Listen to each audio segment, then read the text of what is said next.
Class first year Urdu کا چھٹا سبق اوور کوٹ ہے۔ مصنف غلام عباس ہیں۔ خلاصہ لکھا جائے گا۔ جنوری کے ہفتے کی شام کو بھرپور جاڑے کا موسم تھا۔ ایک خوش لباس نوجوان مال روڈ پر نمودار ہوا۔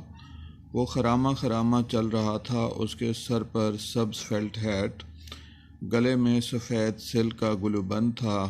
اس نے جسم کو ایک اوور کوٹ سے چھپایا ہوا تھا۔ اس کی فیشنیبل وضاقت دیکھ کر تانگے والے اس کی طرف لپکے، مگر وہ اپنی بیعت کی چھڑی سے نہیں کہتا ہوا مال روڈ کے پر رونق حصے میں داخل ہو گیا۔ چیرنگ کراس کی طرف جاتے ہوئے وہ ایک سیمنٹ کی خالی بینچ پر بیٹھ گیا۔ سڑک کے دونوں طرف دکانوں میں خرید و فروخت کا بازار گرم تھا۔ سامنے گزرنے والے لوگوں کے لباس کو نوجوان بڑے غور سے دیکھتا تھا۔ اگرچہ نوجوان کا اوور کوٹ خاصا پرانا تھا، لیکن قیمتی کپڑے کا بنا ہوا تھا۔ اعلیٰ درجے کی سلائی، کریزیں نمایاں، سلوٹ نام کو نہیں تھی۔ اسی جگہ بیٹھے ہوئے اس نے ایک لڑکے سے سگریٹ خریدا اور اس کے کش لگانے لگا۔ وہاں سے اٹھا اور دوبارہ مال روڈ پر گشت کرنے لگا۔ ایک ریستوران میں آرکیسٹرا بج رہا تھا۔ اس کے بعد خاصا ہجوم تھا۔ وہ ایک بک سٹال پر رک کر رسالوں کی گردانی کرنے لگا۔ بعد ازاں وہ قالینوں کی ایک دکان پر پہنچا۔ ایرانی قالین کی قیمت پوچھی۔ مٹر گشت کے دوران میں اس نے جتنی انسانی شکلیں دیکھیں، کسی نے اس کی توجہ کو اپنی جانب نہ کھینچا۔ بس وہ اپنے حال میں مست تھا کہ کسی سے کوئی واسطہ نہ تھا۔ وہ مال روڈ پر ہائی کورٹ کی عمارتوں کے سامنے سڑک عبور کرنے لگا تو ایک لاری بگولے کی طرح اسے کچل کر میکلوڈ روڈ کی جانب ہوا ہو گئی۔ لوگ جمع ہو گئے۔ وہ ابھی زندہ تھا۔ اسے ہسپتال کے شعبہ حادثات میں پہنچایا گیا۔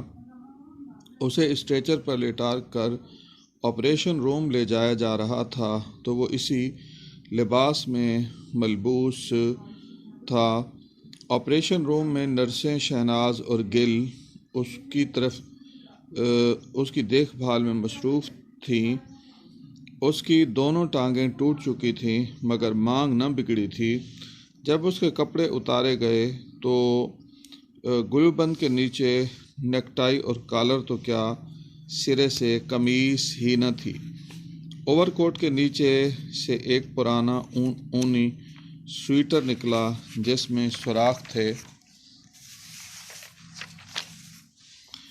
ان سوراخوں میں سے بوسیدہ اور میلا کچیلا بنیان نظر آ رہا تھا۔ پتلون پیٹی کے بجائے ایک دھجی سے بندھی ہوئی تھی۔ بٹن اور بکسوئے غائب تھے۔ دونوں گھٹنوں پر سے پتلون کا کپڑا پھٹا ہوا تھا جسے اوور کوٹ چھپائے رکھتا تھا۔